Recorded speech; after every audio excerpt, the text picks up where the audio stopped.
Bhavanaya Krishna Pristaya Bhutale Srimate Bhaktivedanta Swami Iti Namine Namaste Saraswate Gauravani Pracharine Nirvishesha Shunyavadi Paschatyarishatari Vancha Kalpatarubhyascha Kripa Sindhuyaivacha Patitanam Pavanebhyo Vaishnavebhyo Namo Namah He Krishna Karuna Sindhu Nirvando Jagapate Gopesha Gopika Kanta Radha Kanta Namosute Tata Kanchana Gaurangi Radhe Vrindavaneshwari Vrishabhanu Sute Devi Pranamami Haripriye Jaya Shri Krishna Chaitanya Prabhu Nityananda Shri Advaita Gadadhar Srivasadi Gaura Bhaktavinda Hare Krishna Krishna Krishna Hare Hare Hare Rama Hare Rama Namasishtam Manamati Sanchiputram Atra Sarupam Rupam Tasagaram Ruparim Madarim Gushtavatam Radha Kundam Girivaramaho Radhika Madhavasam Prapto Yasya Pratita Pripaya Shrivaram Tamnatosmi. Are we okay now with the translation system? Yeah? Okay. So welcome to everyone on this beautiful Sunday afternoon. Thank you all for coming. Do we have any guests here for the first time? Don't be shy. We won't embarrass you. No. Everybody's here since at least the second time. And most of you have been here not just this weekend and last and so many, but also during the last few days, during this Holy Name Festival. And this is very wonderful. I've been asked to speak something on this subject. I think the word used was speech, as opposed to lecture. Don't quite know what I'm supposed to do. But what I thought I will do is a combination of speaking and singing. And we can all sing together, and guess what we might sing together? We might just sing Hare Krishna.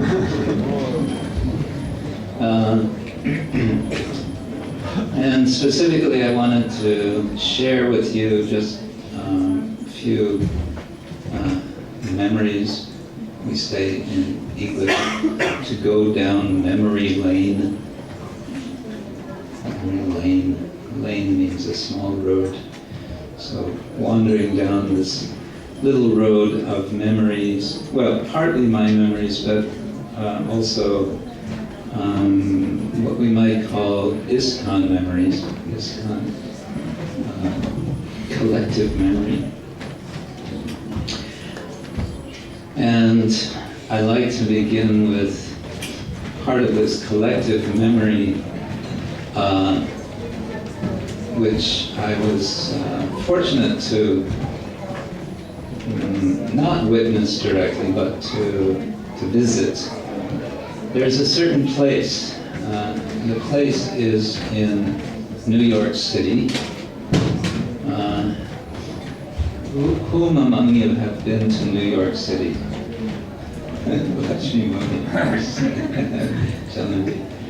Any others have been to New York City and you survived? Okay, anyway, New York City has several different sections, and the sort of the most famous part is called Manhattan. It's sort of an island called Manhattan Island. And in a section on the south end, this is called Lower East Side. And this is where we could say the Hare Krishna movement in the West began. Well, there's so many things one might say, but I want to focus on a particular place in Lower East Side, and that is one park. It's called Tompkins Square Park. I was visiting there a few weeks ago. Little pilgrimage to Tompkins Square Park. It's just 3 blocks or so away from the center called Bhakti Center, which is a very nice facility, nice temple, beautiful temple there. So just 2 or 3 blocks away, or 4 blocks, is Tompkins Square Park. So what's significant about Tompkins Square Park is that this is where Srila Prabhupada would go with his small band of devotees at that time. At that time means 1966. And of course we're celebrating this year 50 years of the International Society for Krishna Consciousness, which started in New York in 1966, and it was called, at that time, the International Society for Krishna Consciousness, even though there was absolutely nothing international about it at the time.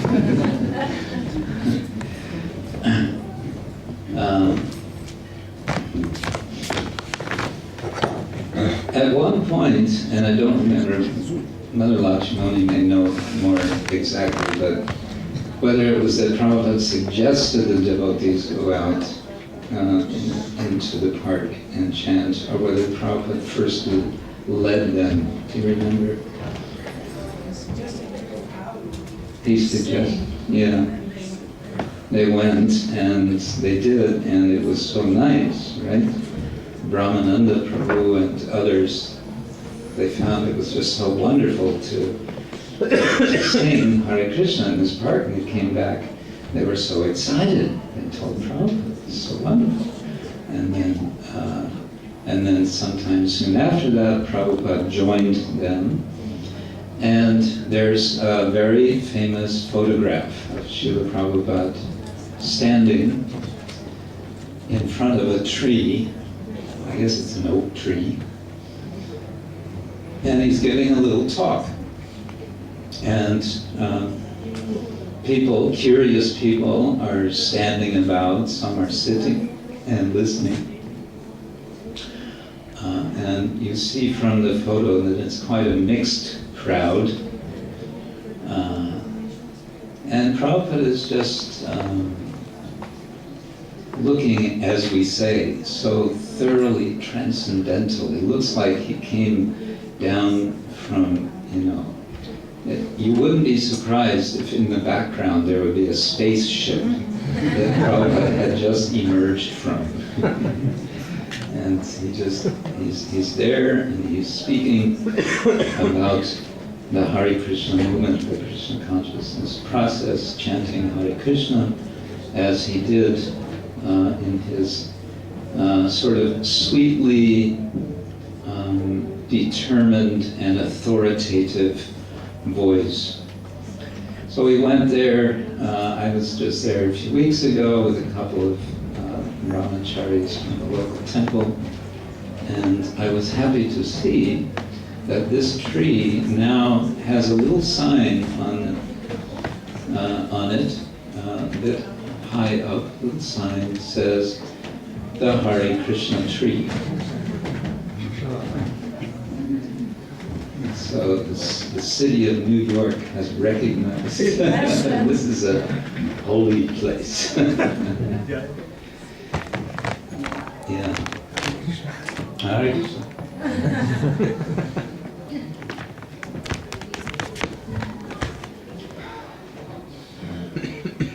So I like to think that in many ways this is where the Hare Krishna movement began.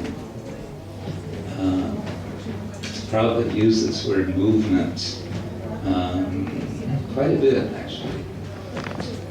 He wanted to start a movement.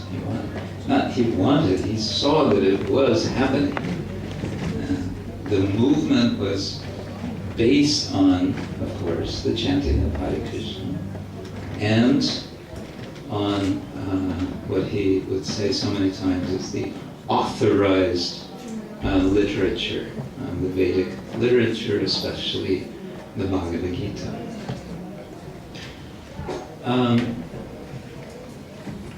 So I want to kind of take a few steps and maybe a few jumps and a few leaps through the chanting of Hare Krishna as kirtan, as Sankirtan.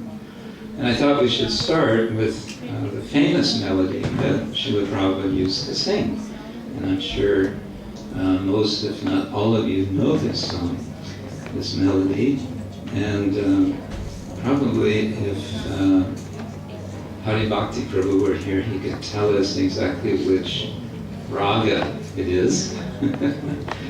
But what I wanted to point out, well, let's just start.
Hare Krishna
movement started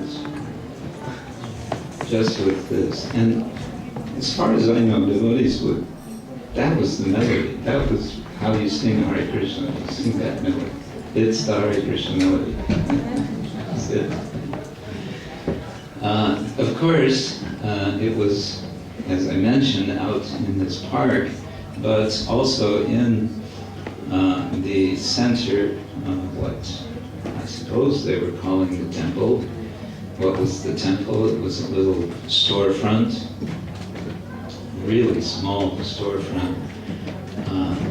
Number 26, 2nd Avenue, a place which had formerly been called Matchless Gifts, and the devotees immediately took it up as being very meaningful, that indeed the gifts that are being given in this otherwise nondescript storefronts are indeed matchless. And so the sign is still there today. It says Matchless Gifts. Matchless Gifts, 26 2nd Avenue, is still being run by the devotees. It's being rented. The neighborhood is changing. Immediately next door, they're now building a high-rise building. It's going to even more dwarf. But the point I wanted to make is that in 26 2nd Avenue, Prabhupada would have kirtan, and he would encourage the devotees and the people, whoever came, to bring whatever instruments, musical or less than musical instruments, and play them, or try to play. And they would. And what is that? What a ruckus, what a sound it would make. And Prabhupada just would chant and chant and chant, and he would get them chanting and chanting and chanting, and this was the main program. As we heard, those of you who were here this morning, Chandramauli Maharaj played for us a recording of Prabhupada speaking, where he said, this is our program, chanting Hare Krishna, taking prasadam. Chanting, dancing, taking prasadam, and if you need to, take a little rest.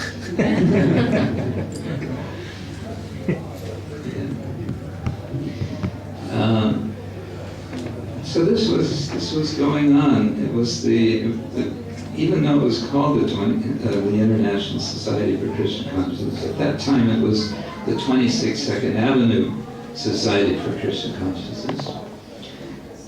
Until Mukunda Goswami, at that time, Mukunda, before that Michael Grant, went west. And long story, that's described in great detail in his wonderful book, Miracle on 2nd Avenue.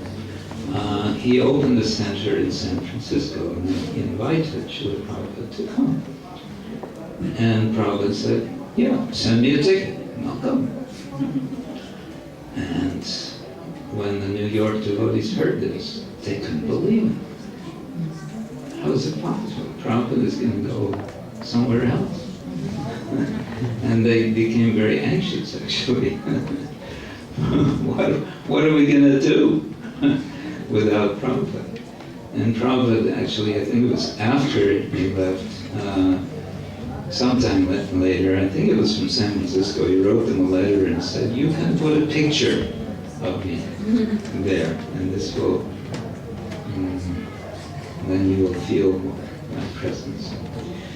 So in San Francisco, because Mukunda Goswami really had, he had a sense, he had a spirit of let's spread this movement, and the best way to spread it is with musicians, because he himself was a musician, to get celebrities involved. And so they organized, he and Shyamasundar, they organized an event at a place called the, what is it called, Ballroom? just the Avalon, thank you, the Avalon Ballroom. Now this Avalon Ballroom means a place where you dance. This place was a special haven for the current rock music scene. And the rock music scene at that time, this was 1967. Think about it. What happened in 1967 in San Francisco? Anybody other than Lakshmi Moni and Janani Devi knows what happened? Yes, the hippie movement. It really came together. They called it 67 summer, the summer of love. Well, it was the summer of love because Srila Prabhupada came there and he gave a Hare Krishna mantra. So they organized this program at the Avalon Ballroom together with some of these rock music groups and together with Allen Ginsberg, who was this super radical poet. He was something of a recognized poet in America. He was a transition from the beatniks to the hippies. He was part of the beatnik scene, wasn't it? You can just laugh.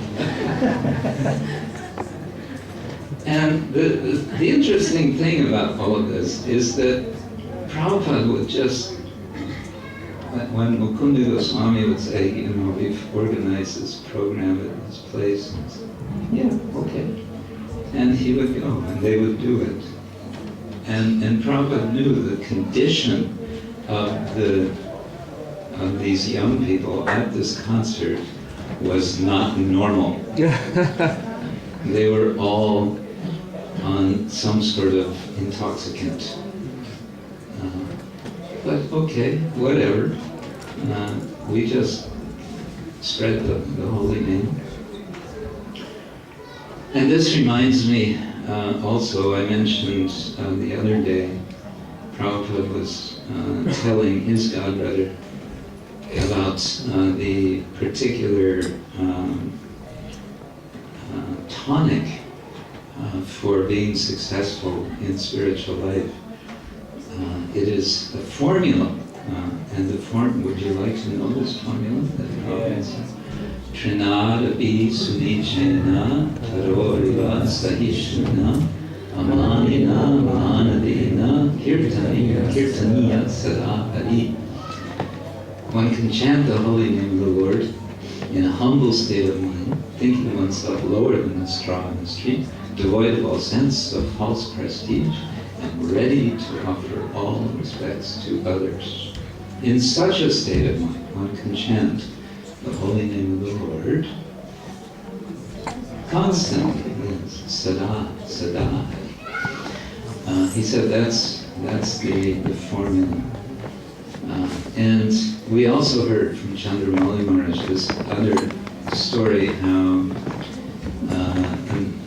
another godbrother of Prabhupada had a bit challenged a third godbrother that you were preaching, but how come you weren't successful, whereas Bhaktivedanta Swami was successful? I will tell you why he was successful, because he had full faith in the holy name. Because he had full faith in the chanting of Hare Krishna, Hare Krishna, Krishna Krishna, Hare Hare, Hare Rama, Hare Rama, Rama Rama, Hare Hare.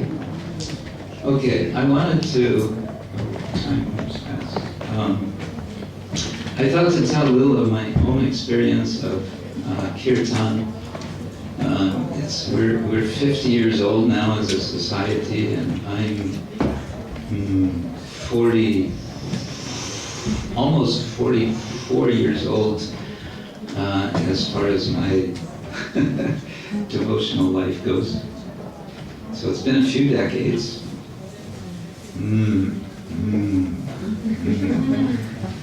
And okay, a tiny bit of how I joined the Hare Krishnas. I first saw devotees in Berkeley, California, which is just across the bay from San Francisco. This was 1969, and this was, I was just beginning to go to the university, and this was all part of that scene. It was kind of spilling over from San Francisco, the hippie scene, and there was the Berkeley alternative everything scene, anti-everything scene. We were anti-everything.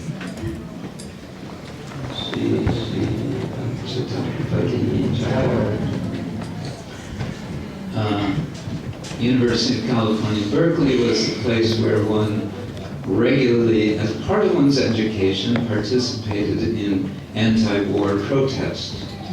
And as a result, one got some dose of tear gas, which is, I can say, not at all a pleasant thing. Immediately at the main gates, the main entrance to the University of California, Berkeley, there the devotees had kind of staked out their territory. They were there every day, 5 days a week, for at least 6 hours a day, chanting Hare Krishna, Hare Krishna, Krishna Krishna, Hare Hare, Hare Rama, Rama Rama, Hare Hare. 6 hours a day. You could not avoid seeing and hearing the Hare Krishnas if you wanted to go to the university. They were always there. And on the weekends, they were just a couple of blocks from there, down the street. So I would see them, and I would think, pretty far out. Far out means, what's a good Slovenian translation? Far out. Far out. Wow, that's become part of the language. Sorry, it was, it's not me. I bring this to your country. Anyway, so this, after a while, you go by every day hearing Hare Krishna, it starts to soak in. It starts to go inside a little bit. And you start to notice, hey, there's something about those people. Every time you see them, they're happy. They're smiling.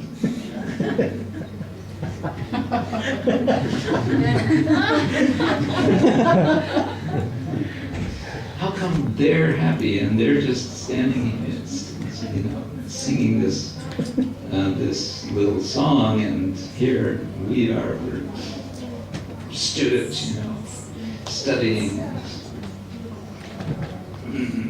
and we're not happy. How come?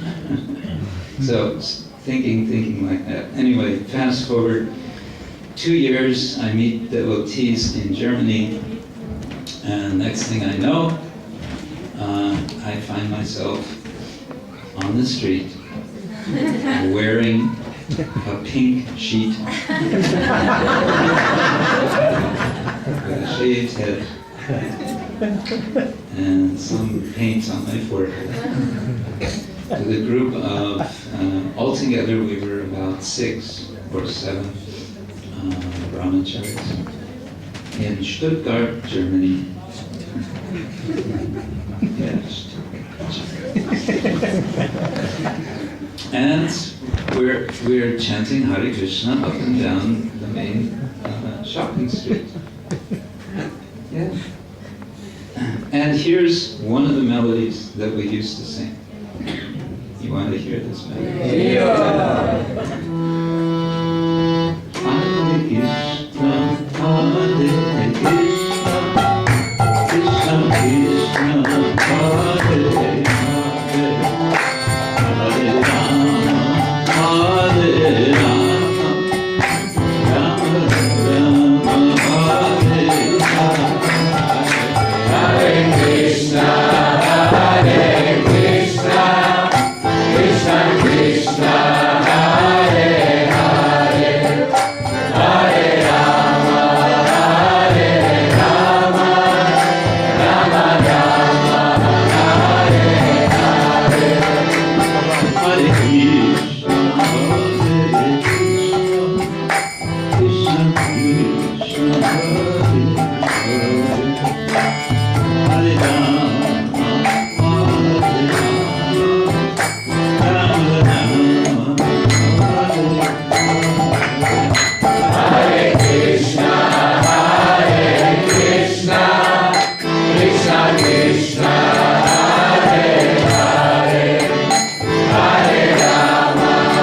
We had Prabhupada's personal mridanga at that time. I don't know how it came to Germany, but we had Prabhupada's. He had this huge mridanga. It was bigger than these. It was really big. And we used to use this mridanga until it fell apart. We didn't know how to take care of it. And it just got worse and worse. And sometimes the temple president at that time, he had a very, how to put it, missionary spirit. And sometimes this would get us a little in trouble. Sometimes, I think he grew up in some part of England where people would get in fights a lot. So he tended to get in fights. And sometimes the mridanga would be involved. Anyway. So we go up and down the street for half an hour. And then we'd stop. Now the city is purified, we can distribute books.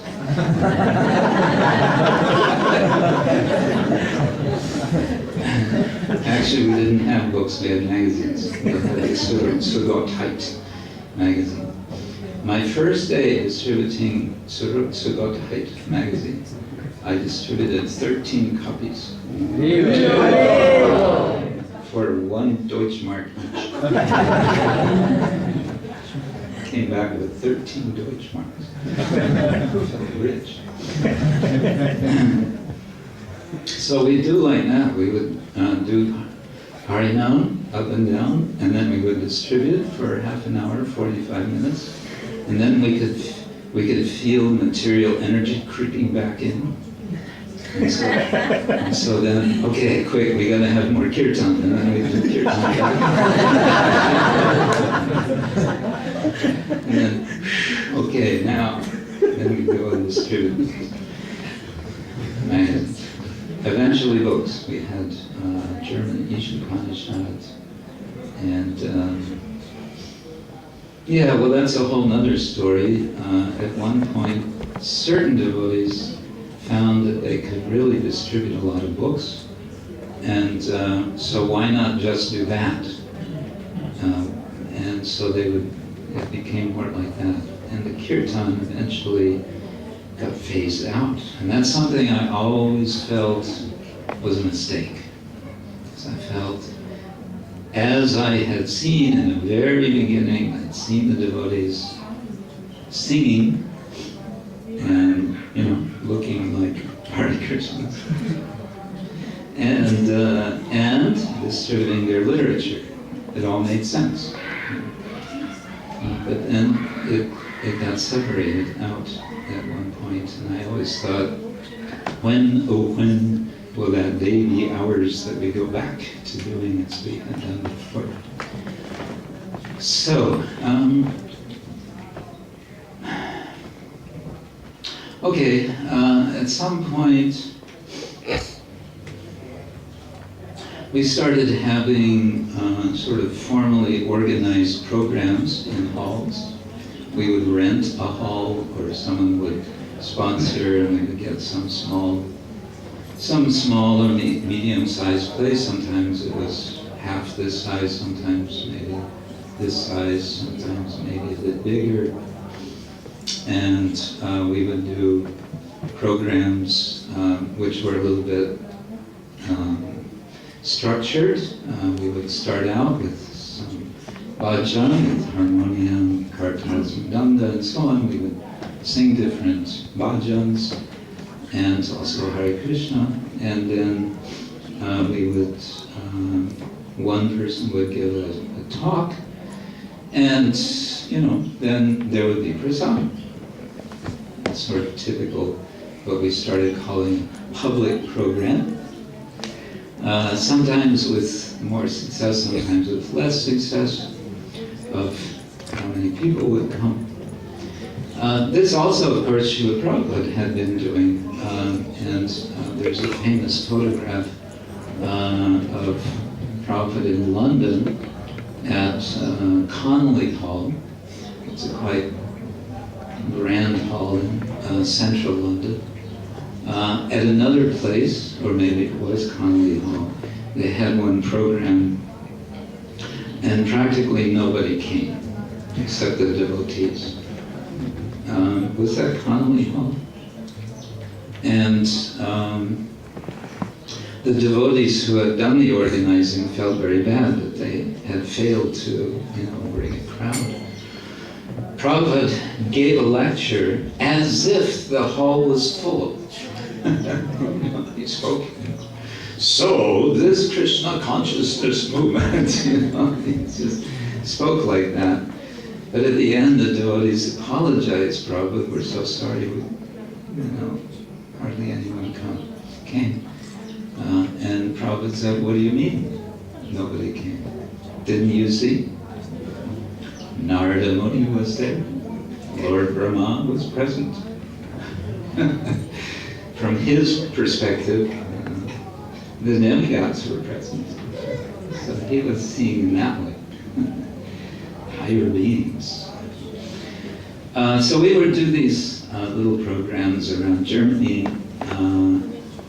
Our sort of basic group, there was HH Swami, there was Satchidananda Swami, Bhaktivedanta Swami, myself, sometimes one or two others. And at one point we got the idea to give ourselves a name. We called ourselves the Gauranga Bhajan Band.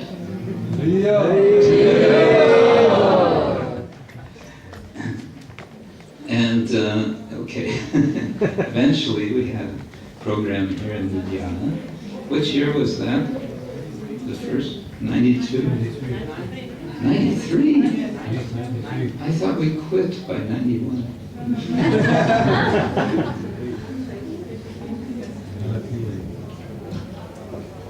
Someone had the idea, one of the devotees in former Yugoslavia had the idea, why don't we go into schools and sell tickets to our programs in advance? We can just go into school and, ask the teacher, excuse, we have this program, do you mind 5 minutes? And they did that, and they were incredibly successful. They sold tickets to all these kids.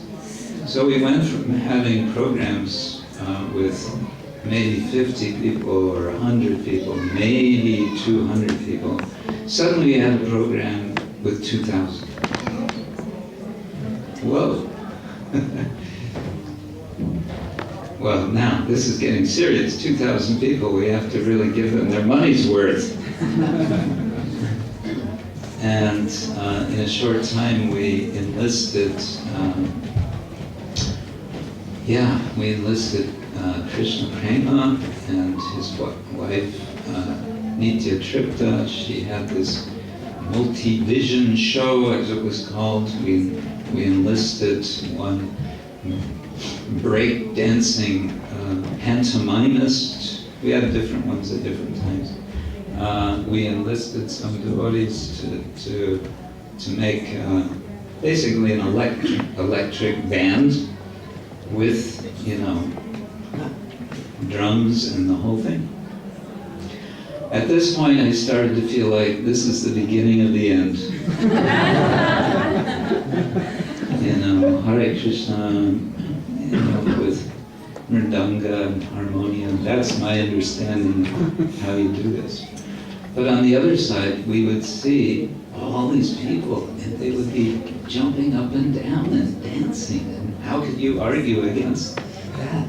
They're singing Hare Krishna, they're dancing. Okay, it's with the rock music, but okay, whatever, lower chakra music, but at least it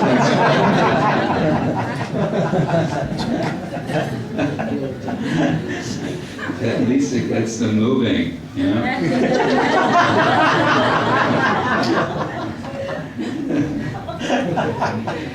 Okay, so then that got off the ground. We had a program with 2,000, then in Poland we had one 6,000. And of course, as some of you know, the sort of grand climax was in Moscow, and I'm pretty sure that was 91, in this big covered sports stadium, estimated 35,000 people. And yes, do you want to hear one of the melodies?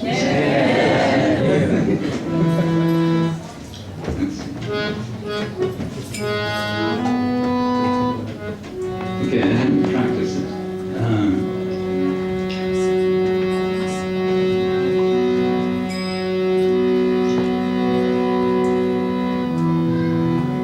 Hare Krishna, Hare Krishna, Krishna Krishna, Hare Hare, Hare Rama, Hare Rama, Rama Hare Hare.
stage, there is Satyananda Swami running back and forth, dancing, bouncing around, throwing balloons and whatever he could find. Yeah, this was going on. And yeah, basically, it was nice. Yeah. One other melody I remember from that was, I think it was from a rock melody originally. What was it called? All Along the Watchtower or something? I don't know if I can do this.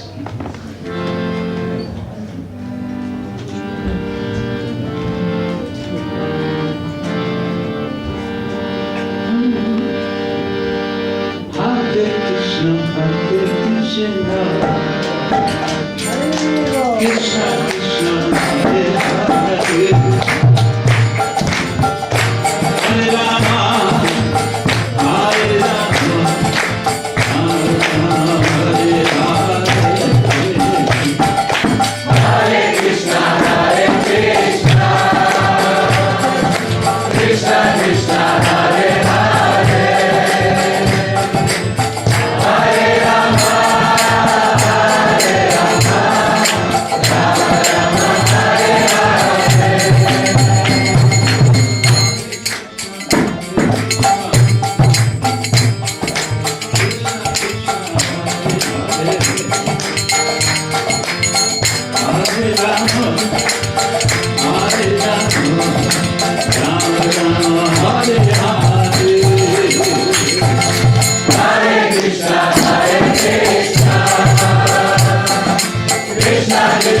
Hare Hare Hare Rama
Well, of course, all of this is sort of ancient history now. And if we contrast this with what we're doing today, for example, Holy Name Festival with so many wonderful Vaishnavas and Vaishnavis coming together and making focused kirtan for extended periods of time and so on, we could say, well, we've come a long ways. Makes sense? And I just like to suggest that Prabhupada said that people will look back in the future. They will look back and they will see this Hare Krishna movement has made history. And isn't it wonderful to be part of the history? So there's already within this short span of time, 50 years, actually so much history. And we can see that just in the way Kirtan has, dare I say, evolved. Not to say one way of doing Kirtan has somehow become better than another, but it's changed. And we're part of that change, and I think this is a wonderful thing, that we are making history. Making real history, because mundane history, what is mundane history? It's just about things which ultimately are to be forgotten. But this history is to be remembered. And therefore, if we take the spirit that Srila Prabhupada taught us, that Chaitanya Mahaprabhu taught us, Trinada Vishanichena, Tadori Vasahishana, Manadena, Kirtaniyasthai, then we can go on chanting without stopping. Kirtaniya Sadhai. Shri Harinam Sankirtan ki Jai, Srila Prabhupada ki Jai, Shri Panchatattva ki Jai, Gaur Prema. Thank you all for your kind attention, and I think now there's something else happening. Hare Krishna. Hare Krishna. Thank you.